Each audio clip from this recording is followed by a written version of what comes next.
ఈరోజు ఫోన్లో మాట్లాడటం కాదు, అక్కడే మన కేంద్ర మంత్రులు ఉన్నారు కదా, గతంలో చేసిన వాళ్ళు ఉన్నారు. ఇప్పుడు అచ్చెన్నాయుడు వ్యవసాయ శాఖ మంత్రి అన్న కొడుకే ఉన్నాడు, రామ్మోహన్ నాయుడు.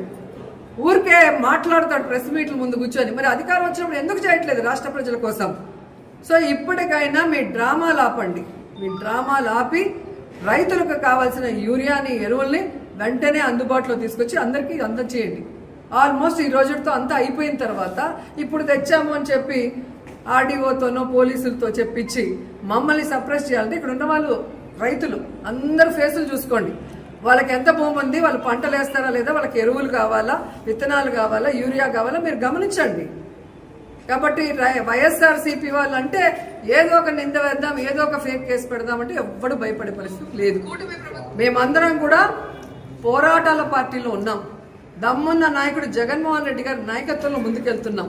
మేము ప్రతిపక్షంలో ఉన్నప్పుడు ప్రజలకు ఏం చేస్తామని చెప్పామో అధికారంలోకి వచ్చాక అవన్నీ కూడా చేశాం. అన్ని వర్గాల వారికి, విద్యార్థులకి, మహిళలకి, రైతులకి. ఈరోజు అపోజిషన్లో ప్రజలు కష్టపడితే సహించాం. వాళ్ళ కోసం ఎంత దూరమైనా పోరాడతాం, ఎన్ని కేసులు పెట్టినా కూడా పోరాడతాం. సో అది ముందు మీరు తెలుసుకొని సమస్యని పరిష్కరించే దిశగా మీరు ఆలోచించండి. సమస్యని వెంటనే పరిష్కరించండి. లేదంటే రైతులకు అండగా మేము ఎప్పుడు పోరాడుతూనే ఉంటాం. ఈరోజు ఫోన్లో మాట్లాడటం కాదు, అక్కడే మన కేంద్ర మంత్రులు ఉన్నారు కదా, గతంలో చేసిన వాళ్ళు ఉన్నారు. ఇప్పుడు అచ్చెన్నాయుడు వ్యవసాయ శాఖ మంత్రి అన్న కొడుకే ఉన్నాడు, రామ్మోహన్ నాయుడు. ఊరికే మాట్లాడతాడు ప్రెస్ మీట్ల ముందు కూర్చొని. మరి అధికారం వచ్చినప్పుడు ఎందుకు చేయట్లేదు రాష్ట్ర ప్రజల కోసం? సో ఇప్పటికైనా మీ డ్రామాలు ఆపండి. మీ డ్రామాలు ఆపి రైతులకు కావాల్సిన యూరియాని, ఎరువుల్ని వెంటనే అందుబాటులో తీసుకొచ్చి అందరికీ అందజేయండి.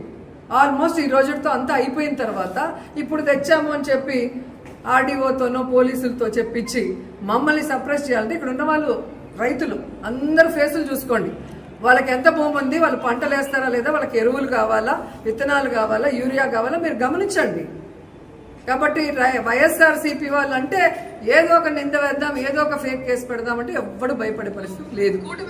మేమందరం కూడా పోరాటాల పార్టీలో ఉన్నాం. దమ్మున్న నాయకుడు జగన్మోహన్ రెడ్డి గారి నాయకత్వంలో ముందుకెళ్తున్నాం.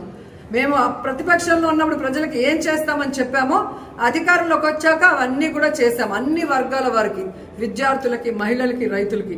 ఈరోజు అపోజిషన్లో ప్రజలు కష్టపడితే సహించాం. వాళ్ళ కోసం ఎంత దూరమైనా పోరాడతాం, ఎన్ని కేసులు పెట్టినా కూడా పోరాడతాం. సో అది ముందు మీరు తెలుసుకొని సమస్యని పరిష్కరించే దిశగా మీరు ఆలోచించండి. సమస్యని వెంటనే పరిష్కరించండి. లేదంటే రైతులకు అండగా మేము ఎప్పుడు పోరాడుతూనే ఉంటాం.